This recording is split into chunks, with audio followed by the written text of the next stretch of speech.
यीशु मसीह के मीठे नाम में आप सभी को जय मसीह की। हाँ मेरे प्रियो, आज का बाइबल संदेश का शीर्षक है, मनुष्य बार बार पाप में क्यों गिरता है, जो हम सभी की जिंदगी का हिस्सा बन चुका है।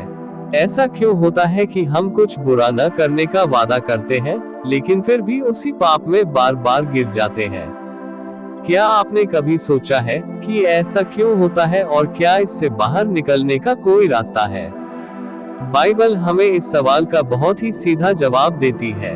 आइए इस संदेश के द्वारा जानते हैं, आखिर मनुष्य न चाहते हुए भी पाप में क्यों गिर जाता है। हाँ मेरे प्रियो, बाइबल हमें सिखाती है कि हम सब एक पापी स्वभाव के साथ पैदा हुए हैं। जो संसार का पहला पाप जो आदम और हव्वा ने किया था, और हम उसी के वंश हैं। उसकी वजह से हम सभी में पाप करने की प्रवृत्ति है। यह हमारी रूह की सबसे बड़ी कमजोरी है। यह एक ऐसी बीमारी की तरह है जो हमारे अंदर जन्म से ही है। रोमियो 7 उसका 15 आयत में पौलुस ने कहा, क्योंकि जिस काम को मैं करना चाहता हूँ उसे नहीं करता, परंतु जिस काम से मुझे घृणा है वही करता हूँ।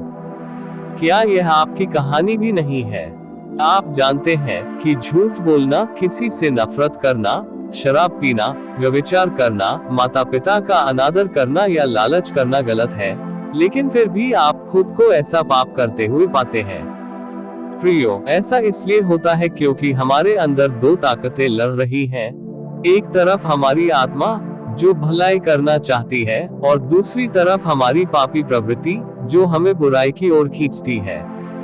यह लड़ाई बाहर की दुनिया से नहीं, बल्कि हमारे अंदर चल रही है। शैतान, जो हमारा सबसे बड़ा दुश्मन है, इसी कमजोरी का फायदा उठाता है। वो हमें उन बातों की ओर खींचता है जो हमें थोड़ी देर के लिए खुशी तो देती हैं, लेकिन लंबे समय के बाद हमारे जीवन को बर्बाद कर देती है। मेरे प्रियो, बाइबल हमें इस समस्या का सिर्फ कारण नहीं बताती, बल्कि इसका समाधान भी देती है। ये 5 बातें अपने जीवन में अमल करें, पाप आपके जीवन से कोसों दूर चला जाएगा। नंबर 1, यीशु मसीह को अपना मुक्तिदाता के रूप में ग्रहण करें।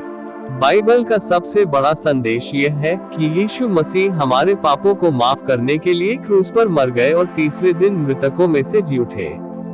जब हम अपने पापों को यीशु मसीह के सामने स्वीकार करते हैं और यीशु को अपना मुक्तिदाता स्वीकार करते हैं, तब हमें नई जिंदगी मिलती है।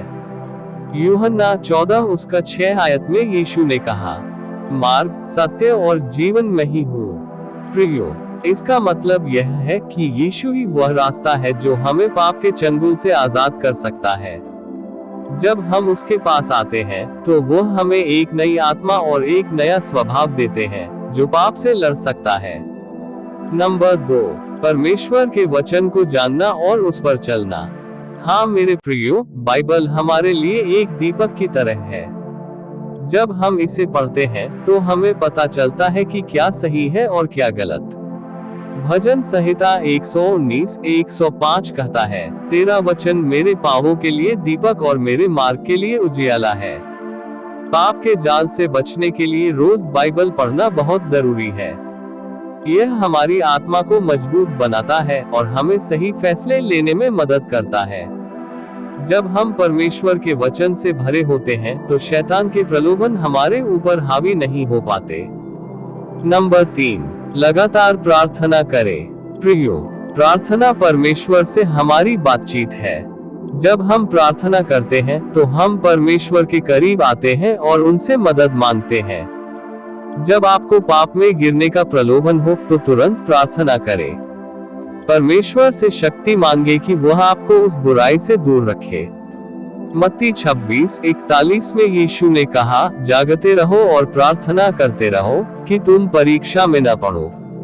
आत्मा तो तैयार है, परंतु शरीर दुर्बल है।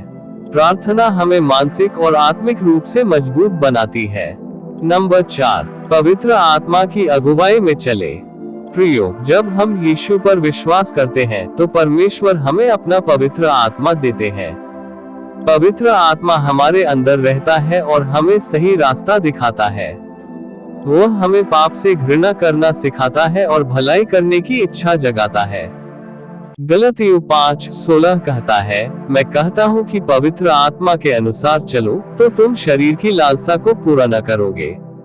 अगर हम पवित्र आत्मा की आवाज सुनेंगे और उसकी अगुवाई में चलेंगे, तो हम पाप के रास्ते पर कभी नहीं जाएंगे। नंबर 5, मसीही संगति में चले। प्रियो, बाइबल में कहा गया है कि हम अकेले नहीं हैं। जब हम चर्च या किसी मसीही समूह का हिस्सा होते हैं, तो हमें दूसरों से मदद मिलती है। जब आप पाप में गिरते हैं, तो आप किसी ऐसे भरोसेमंद व्यक्ति से बात कर सकते हैं जो आपको प्रार्थना में मदद करे।